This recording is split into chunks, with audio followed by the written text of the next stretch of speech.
G'day folks. Tonight we're diving into the wild world of international economics, specifically the intricate dance between China and India. China, the world's factory floor. It churns out everything from iPhones to those tiny umbrellas for cocktails. This economic powerhouse has been waltzing its way to global dominance. Its steps, aggressive trade, strategic investments, and a knack for making things cheaper than a night out at your nan's. This economic tango has brought China immense wealth and influence. But as with any good dance, it's all about finding the right partner. Enter India, the land of Bollywood, butter chicken, and 1 billion potential consumers. Now China's been eyeing India like a bloke at a bunning sausage sizzle eyeing the last snag. Why? India's massive market is ripe for the picking. Let's talk numbers, shall we?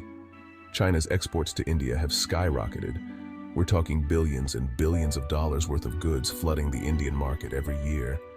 From smartphones and electronics to those little plastic toys you find in cereal boxes, China's got India covered. This trade imbalance is about as subtle as a kangaroo in a china shop. It's leaving India's own industries feeling a bit like a wallaby in the headlights. The volume of goods we export to India is truly astounding. Our products are everywhere, from the latest gadgets to everyday household items. It's a testament to our manufacturing prowess. This influx of Chinese goods is creating a significant trade imbalance. Indian manufacturers are struggling to compete, and the local economy is feeling the pressure. It's a complex issue that needs addressing. China's economic strategy isn't just about selling cheap goods, though. It's about strategic investments, too. They're pouring money into Indian startups, infrastructure projects, and even Bollywood films. Now, on the surface, this might look like a win-win, but some critics reckon it's more like a slow and steady takeover. They point to China's history of using loans and investments as leverage to exert political influence. While these investments bring much-needed capital and development, there's a growing concern about the strings attached. We must ensure that our economic sovereignty isn't compromised. Our investments in India are aimed at fostering mutual growth and prosperity. We believe in building strong, cooperative relationships that benefit both nations. However, it's important to address and dispel any misconceptions about our intentions. Is China just a savvy businessman, or are they playing a more cunning game? That's the question keeping policymakers up at night, probably while snacking on those delicious Indian samosas. Section 4. Modi's Bhangra stepping up to the challenge. Now, India's Prime Minister Narendra Modi isn't one to sit back and let someone else lead the dance.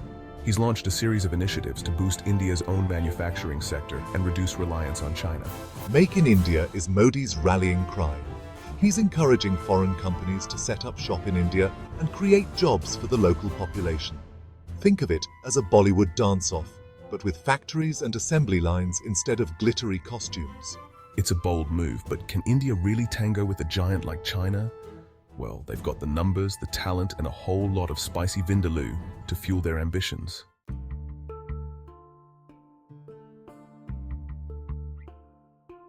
Section 5. The Balancing Act. Can India tango to its own tune? The relationship between China and India is complex, like trying to explain cricket to an American. They're neighbors, competitors, and potential partners, all rolled into one. India wants to attract Chinese investment and tap into that sweet export market. But they also need to protect their own industries and avoid becoming overly reliant on their powerful neighbor. It's a delicate balancing act, but one that India is determined to master. After all, they've been practicing yoga for centuries. Surely they can handle a bit of economic maneuvering. Section 6. Conclusion, a world stage set for two economic giants. So there you have it, folks. The China-India trade story is a tale of ambition, competition, and the pursuit of economic power. It's a dance that's just getting started, and the world is watching with bated breath. Will China continue to lead the dance, or will India find its own rhythm and become a global economic powerhouse in its own right? Only time will tell. But one thing's for sure, it's going to be a bloody good show. Now, if you'll excuse me, I'm off to find a decent curry. This whole topic has made me hungry. Good night.